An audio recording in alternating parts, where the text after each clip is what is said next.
नमस्कार, आप देखें न्यूज टुनाइट। मैं हूं स्वाति रायना। जीएसटी 1 जुलाई 2017 से लागू होने जा रहा है और इससे पहले एक बहुत बड़ी राहत मिली है उन व्यापारियों को और डीलर्स को जिन्होंने अभी तक जीएसटी नेटवर्क पर रजिस्ट्रेशन अपना पूरा नहीं किया है। सरकार ने इन्हें बड़ी राहत देने का ऐलान किया है।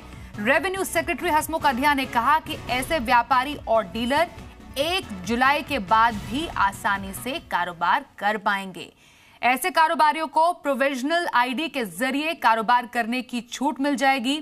जीएसटी नेटवर्क पर रजिस्ट्रेशन के वक्त 15 डिजिट की प्रोविजनल आईडी आपको जारी की जाती है। और हसमुख अढ़िया ने यह भी कहा कि ऐसे व्यापारी और डीलर प्रोविजनल आईडी के जरिए कुछ महीने तक काम कर सकेंगे। अढ़िया ने कहा कि कारोबारियों को डरने की कोई जरूरत नहीं है। उन्होंने कहा कि 81% व्यापारी पहले ही जीएसटीएन पर माइग्रेट हो चुके हैं। हसमुख अढ़िया ने यह भी कहा कि रजिस्ट्रेशन के लिए सरकार ने पहले ही डिजिटल सिग्नेचर के जरिए वेरिफिकेशन की जरूरत खत्म कर दी है। 25 जून से नए बिजनेस के लिए रजिस्ट्रेशन की प्रक्रिया भी शुरू हो जाएगी। तो जीएसटी के लॉन्चिंग के लिए सरकार मेगा शो की योजना बना रही है। सरकार 30 जून की आधी रात को जीएसटी लॉन्च करने की तैयारी में है। यह कार्यक्रम संसद के सेंट्रल हॉल में होगा। इससे पहले 30 जून को एक बार फिर जीएसटी काउंसिल की एक बैठक होगी और उसी दिन जीएसटी काउंसिल की बैठक में इसकी बची हुई कुछ कमियों को दूर किया जाएगा। कार्यक्रम आपको बताएं, शुरुआत राष्ट्रपति रात 8 बजे करेंगे। राष्ट्रपति रात 12 बजे जीएसटी को लॉन्च करेंगे। इसके साथ ही पूरे देश में 1 नेशन 1 टैक्स यानी जीएसटी लागू हो जाएगा। सेंट्रल एक्साइज और वैट से लेकर सर्विस टैक्स और एंट्री टैक्स तक कई टैक्सेस को जीएसटी में शामिल किया गया है। तो कुछ ही समय बाकी है। 1 जुलाई से जीएसटी लागू होना है। जाहिर है इसके पहले कारोबारी हर तरह की समस्या को हल करने की कोशिश में जुटे हुए हैं। कारोबारियों की मुश्किल आसान करने के लिए बाजार में भी कई तरह के सॉफ्टवेयर मौजूद है। तो हम आपको बताते हैं कि आखिर आपके लिए कौन सा सॉफ्टवेयर सबसे बेहतर है। साथ ही अगर आप सॉफ्टवेयर खरीद पाने की स्थिति में नहीं है तो आपके पास क्या विकल्प है, क्योंकि जीएसटीएन के तहत आपको बताएं कि कई ऐसे सुविधा जो पार्टनर्स हैं वो ऐसे ही कारोबारियों के लिए एक सॉफ्टवेयर लेकर आए हैं। उस पर एक रिपोर्ट देखिए।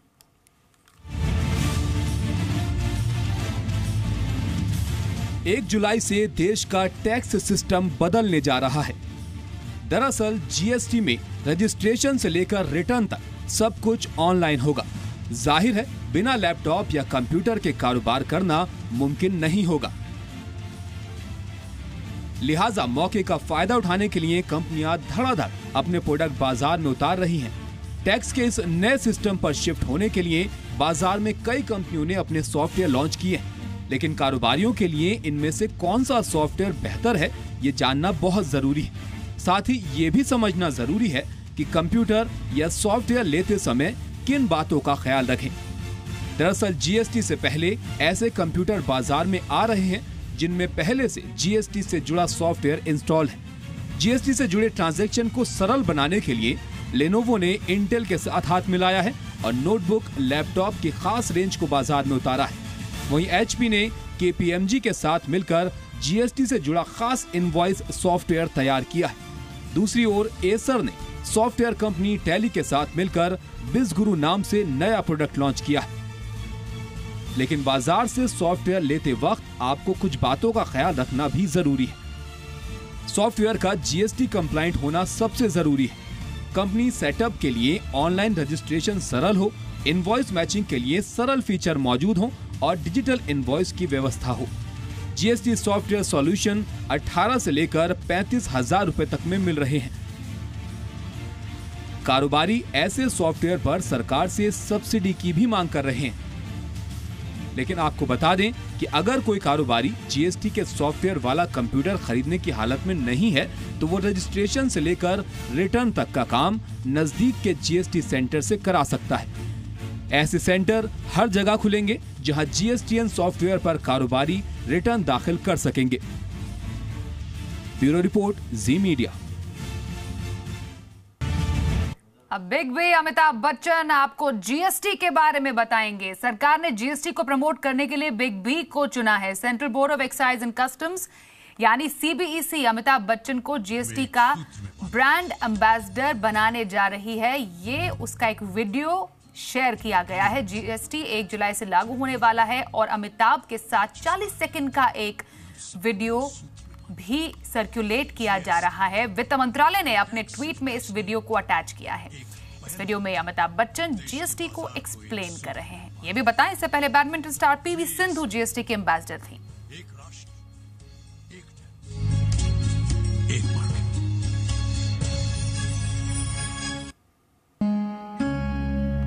ये 3 रंग सिर्फ रंग नहीं, एक पहचान है जो हमें एक सूत्र में बांधते हैं। ये गीत सिर्फ गीत नहीं, एक जज्बा है। आगे बढ़ते हैं। बहुत जल्द भारत में बनेगा F-16 फाइटर प्लेन। दरअसल प्रधानमंत्री नरेंद्र मोदी की अमेरिका दौरे की शुरुआत से पहले ये बड़ी खबर आ रही है। अमेरिकी कंपनी लॉकहीड मार्टिन ने टाटा ग्रुप के साथ करार किया है और इस करार के बाद दुनिया का सबसे advanced fighter jet F-16 Bharat में ही तैयार होगा। सूत्रों के मुताबिक पेरिस एयर शो से अलग टाटा और लॉकहीड मार्टिन के बीच इस जेट को लेकर एक डील साइन हुई है। ये भी आपको बताएं कि ये वही फाइटर जेट है जो पहले पाकिस्तान को मिलने वाले थे, लेकिन आखिरी मौके पर अमेरिका ने अपना इरादा बदल दिया था। F-16 को लॉकहीड मार्टिन बनाती है। कंपनी मेक इन इंडिया के तहत भारत में अपने जेट का नया वर्जन तैयार करना चाहती है और लॉकहीड मार्टिन हमेशा से चाहती थी कि इंडियन एयरफोर्स इस जेट का इस्तेमाल करे। प्रधानमंत्री नरेंद्र मोदी 25 जून को अमेरिका दौरे पर जा रहे हैं। खबर मुंबई से। एशिया की सबसे बड़े स्लम धारावी को विकसित करने का जिम्मा सरकार ने एनबीसीसी को देने की तैयारी की है, ऐसा कहा जा रहा है। खबर यह है कि इस सिलसिले में महाराष्ट्र के मुख्यमंत्री देवेंद्र फडणवीस ने एनबीसीसी मैनेजमेंट से भी मुलाकात की थी। धारावी के रीडेवलपमेंट को लेकर 2004 से योजना बन रही है। कई बार बोलियां भी मंगाई गई, लेकिन कोई भी बिडर सामने नहीं आया। अब सूत्रों के हवाले से खबर है कि इस महीने के अंत तक या फिर अगले महीने की शुरुआत तक इस डील का ऐलान हो सकता है। 240 एकड़ एरिया को पीपीपी मॉडल पर बनाया जाना है, यानी एनबीसीसी के साथ साथ दूसरी एजेंसियां भी इसमें आ सकती हैं और इस प्रोजेक्ट के तहत धारावी को 12 सेक्टर में बांटा गया था। इसके लिए धारावी रीडेवलपमेंट अथॉरिटी ने एक प्रपोजल भी तैयार किया था। और अब किसानों के लिए राहत भरी खबर। उत्तर प्रदेश और महाराष्ट्र के बाद पंजाब के किसानों को भी कर्ज से राहत मिली है। पंजाब की अमरिंदर सिंह सरकार ने राज्य के करीब 8,75,000 छोटे और मझौले किसानों का पूरा कर्ज माफ करने का ऐलान कर दिया है। विधानसभा में सीएम के ऐलान के मुताबिक छोटे किसानों के 2 लाख रुपए तक के कर्ज माफ किए जाएंगे, जबकि मझौले किसानों को भी 2 लाख रुपए की राहत दी गई है। कांग्रेस ने अपने चुनावी घोषणा पत्र में किसानों की कर्ज माफी का वादा किया था। Government has decided to waive off the entire crop loans of all small and marginal farmers up to 5 acres. सारा कर्जा 5 किले जमीन का जो होना है बिल्कुल उन्होंने साफ। Having known up to, we would provide a relief of total debt waiver to 8.75 lakh farmers.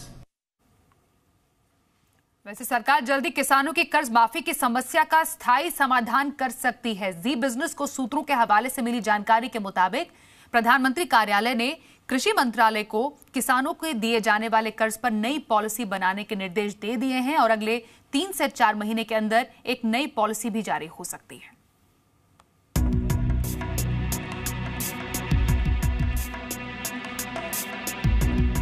किसानों की कर्ज माफी की समस्या विकराल रूप ले चुकी है। सरकार के पास किसानों की कर्ज माफी के लिए पर्याप्त फंड भी नहीं है और किसान कर्ज माफी के लिए हर साल सरकार से मदद की आस लगाते हैं। इसे देखते हुए प्रधानमंत्री ने कर्ज की समस्या का जड़ से निपटारा करने के निर्देश दिए हैं। पीएमओ ने कृषि मंत्रालय को कृषि लोन पर नई पॉलिसी लाने के निर्देश दिए हैं। इससे कर्ज माफी की समस्या का स्थायी निदान होगा। नई पॉलिसी में किसानों को कर्ज चुकाने पर इंसेंटिव मिलेंगे। इसके अलावा किसानों के कर्ज को आधार से भी जोड़ा जाएगा। नई पॉलिसी 3 से 4 महीने के अंदर तैयार होगी और इसे अगले सीजन से लागू किया जा सकता है। कर्ज माफी को लेकर अलग अलग राज्यों में आंदोलन हो रहे हैं। उत्तर प्रदेश सरकार ने 36,000 करोड़ रुपए के किसानों का कर्ज माफ करने का ऐलान किया है, जबकि महाराष्ट्र सरकार भी किसानों का करीब 30,000 करोड़ रुपए का कर्ज माफ करने पर तैयार हो गई है। सरकार की स्टडी के मुताबिक किसान कर्ज लेकर उसे माफ कराने की कोशिश में लगे रहते हैं, जबकि सभी किसानों को कर्ज माफी की जरूरत नहीं होती। ऐसे में सरकार कर्ज देने की प्रक्रिया में नीतिगत बदलाव लाने की तैयारी कर रही है ताकि भविष्य में ऐसी समस्या न आए। अब देखना होगा कि सरकार की ये कोशिश कितनी कामयाब होती है। असीम मनचंदा, जी मीडिया, दिल्ली। और एनडीए ने अपने राष्ट्रपति पद का उम्मीदवार आज घोषित कर दिया। बिहार के राज्यपाल रामनाथ कोविंद ने इसके बाद आज प्रधानमंत्री नरेंद्र मोदी से मुलाकात की है। तस्वीरें हम आपको उस वक्त की दिखा रहे हैं। मुलाकात के वक्त बीजेपी अध्यक्ष अमित शाह भी उनके साथ मौजूद रहे। रामनाथ कोविंद एनडीए के राष्ट्रपति कैंडिडेट है। आज शाम को ही रामनाथ कोविंद पटना से दिल्ली पहुंचे।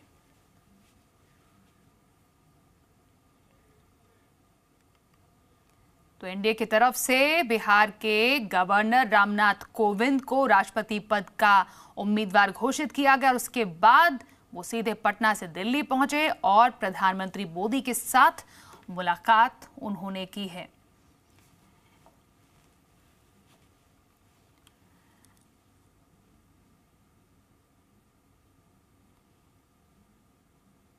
तो रामनाथ कोविंद पर विपक्षी दलों की अब अलग अलग राय है। कांग्रेस का यह मानना है कि अभी आगे की रणनीति वो तय करेंगे। सरकार से फीडबैक मिले और समाज जीवन के भी कई हिस्सों से चर्चा करने के बाद एक लंबी सूची का विचार आज भारतीय जनता पार्टी के पार्लियामेंट्री बोर्ड में हुआ और अंत में राष्ट्रपति पद के चुनाव में एनडीए के प्रत्याशी के रूप में आज श्री रामनाथ कोविंद गवर्नर बिहार का नाम तय किया गया है।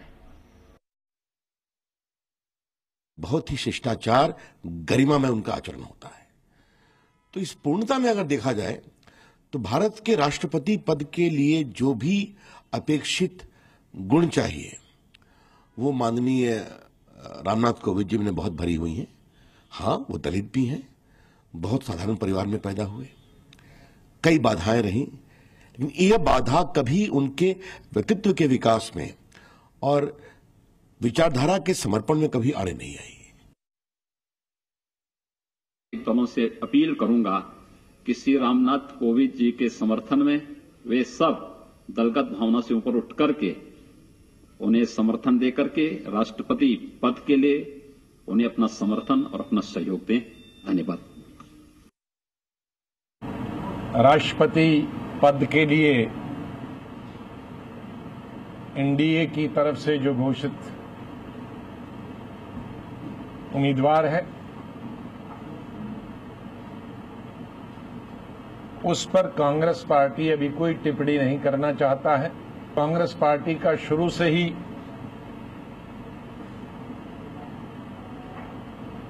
ये निर्णय रहा है कि जितने भी विपक्षी दल हों वो सब मिलकर निर्णय लेंगे। जेडीयू का समर्थन है। देखिए, इन प्रश्नों का उत्तर पूछना अभी मुनासिब नहीं। हमारी लालू जी से भी बातचीत हुई है, मैडम सोनिया जी का भी फोन आया था। मैंने अपनी जो फीलिंग है उससे अवगत भी कराया है, लेकिन इन सब चीजों पर आगे बातचीत होगी। मेरे लिए व्यक्तिगत रूप से ये प्रसन्नता की बात है कि हमारे बिहार के राज्यपाल देश के राष्ट्रपति पद के उम्मीदवार घोषित हुए। ये शुरू से ही अधिकांश बीजेपी व आरएसएस से ही जुड़े रहे हैं, इसलिए उनकी इस राजनीतिक पृष्ठभूमि से तो मैं कतई भी सहमत नहीं हूं।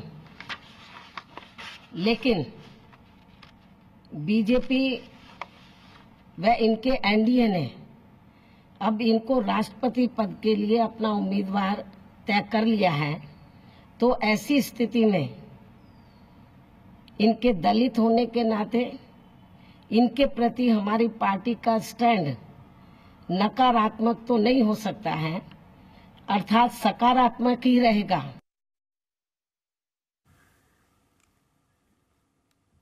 रामनाथ कोविंद को एनडीए की ओर से राष्ट्रपति पद का प्रत्याशी बनाए जाने के बाद प्रधानमंत्री मोदी ने ट्वीट कर उन्हें बधाई दी है। उन्होंने लिखा कि किसान के बेटे और साधारण परिवार से आए रामनाथ कोविंद को अपना जीवन गरीबों के लिए उन्होंने समर्पित किया। रामनाथ कोविंद की उल्लेखनीय पृष्ठभूमि, कानून और संविधान की अच्छी जानकारी से देश को फायदा होगा। मुझे विश्वास है रामनाथ कोविंद एक असाधारण राष्ट्रपति होंगे और गरीबों की मजबूत आवाज बनेंगे।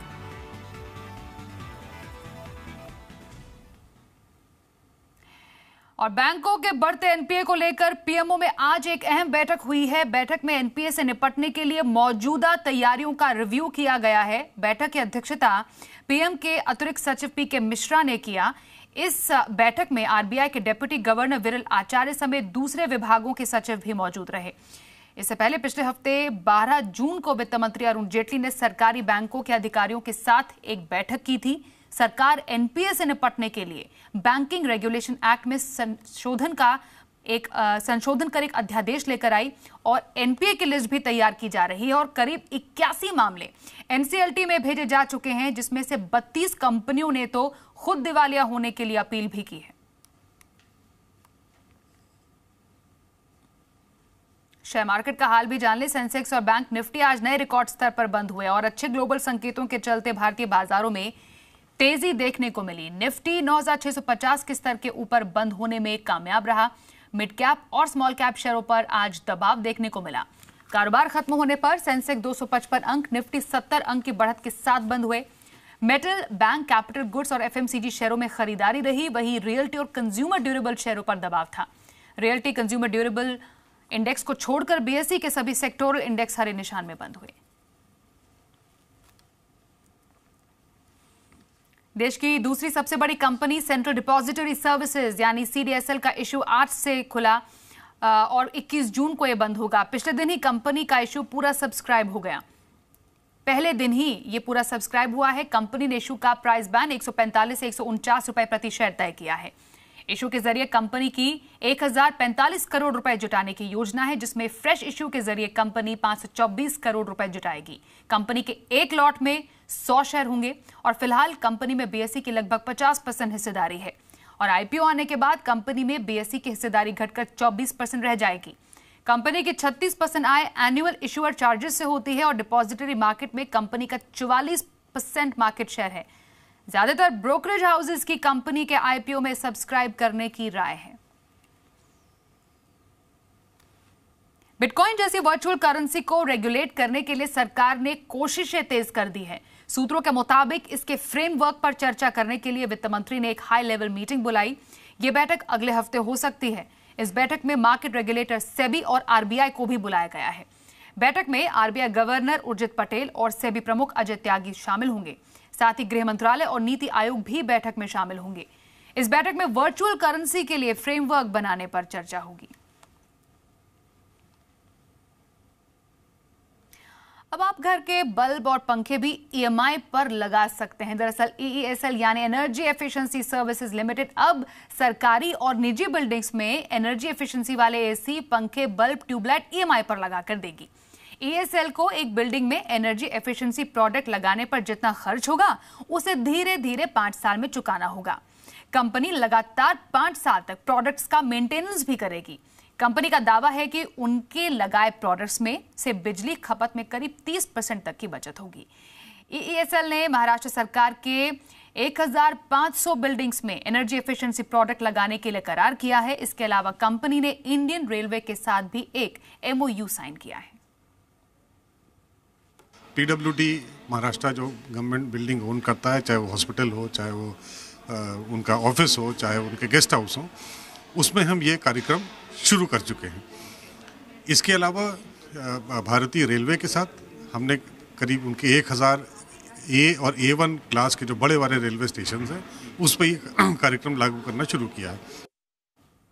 टेलीकॉम कंपनियां और कंज्यूमर्स के लिए राहत भरी खबर। मोबाइल कंपनियों के लिए ग्राहकों का वेरिफिकेशन अब आसान हो जाएगा। कंपनियां अब किसी भी सर्कल में आधार के जरिए ग्राहक का वेरिफिकेशन कर सकेंगी। दूरसंचार विभाग ने नई गाइडलाइंस जारी की हैं, यानी अब आधार के जरिए ग्राहक देश के किसी भी हिस्से में मोबाइल नंबर ले पाएंगे। पहले सिर्फ आधार वाले एड्रेस वाले सर्कल में ही मोबाइल कनेक्शन मिलता था। अब नई गाइडलाइंस के जरिए पूरे देश में कहीं पर भी ग्राहक का वेरिफिकेशन हो पाएगा। साथ ही ग्राहक को मोबाइल कनेक्शन हासिल करने के लिए किसी दूसरे डॉक्यूमेंट्स की भी जरूरत नहीं पड़ेगी। वहीं एक और अच्छी खबर और राहत भरी खबर यह कि अब आप घर पर भी पेट्रोल और डीजल मंगा सकते हैं, जैसे कि आप कपड़े, जूते या फिर मोबाइल फोन से लेकर खाने पीने की चीजों की होम डिलीवरी करवाते हैं। पेट्रोल और डीजल भी आपके दरवाजे तक डिलीवर हो सकता है। और डायनेमिक प्राइसिंग सिस्टम के बाद पेट्रोल डीजल के होम डिलीवरी लागू करने पर काम भी शुरू हो गया है, यानी जल्द ही गाड़ी में तेल भरवाने के लिए पेट्रोल पंप जाने की जरूरत शायद खत्म होने वाली है।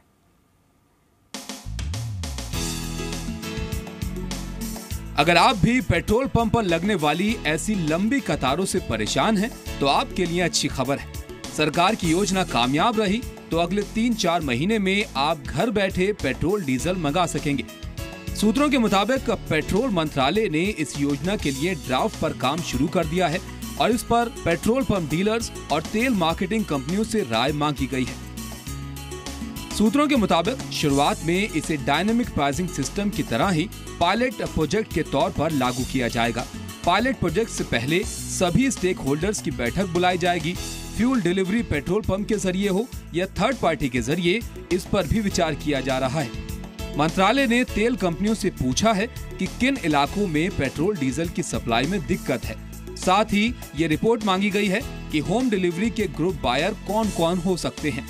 सूत्रों के मुताबिक सिक्योरिटी मसलों को देखते हुए petroleum and explosives safety organisation यानी PESO से जुड़े नियमों का विश्लेषण किया जा रहा है। अभी देश भर में पेट्रोल पंप पर रोजाना करीब 4 करोड़ लोग तेल खरीदने के लिए पहुंचते हैं। होम डिलीवरी योजना शुरू हुई तो इसमें से एक बहुत बड़ी आबादी को लाइन में खड़े होकर वक्त बर्बाद नहीं करना होगा। साथ ही लोगों के लिए रोजगार के भी ढेरों मौके बढ़ेंगे। प्रकाश प्रियदर्शी, जी मीडिया, दिल्ली। अब विदेश उड़ान से पहले डिपार्चर कार्ड भरने की जरूरत नहीं होगी। 1 जुलाई से डिपार्चर कार्ड भरने की जरूरत को खत्म कर दिया गया है। हालांकि ये छूट सिर्फ एयरलाइंस के जरिए विदेश जाने वालों को ही मिलेगी। इसके अलावा रेल, सीपोर्ट या फिर बस से विदेश यात्रा के लिए अब भी डिपार्चर कार्ड भरना जरूरी होगा। गृह मंत्रालय ने ऑर्डर जारी करके सभी इंटरनेशनल एयरपोर्ट्स पर डिपार्चर कार्ड भरने की व्यवस्था खत्म करने का आदेश दिया है। डिपार्चर कार्ड में यात्री को नाम, पता, जन्म की तारीख, पासपोर्ट नंबर, इसके अलावा फ्लाइट नंबर और बोर्डिंग की तारीख की जानकारी भी देनी पड़ती है। तो इसी के साथ न्यूज टुनाइट के इस बुलेटिन में बस इतना। एक ब्रेक के लिए यहाँ पर रुकेंगे। खबरों का सिलसिला जारी रहेगा। देखते रहिए जी बिजनेस।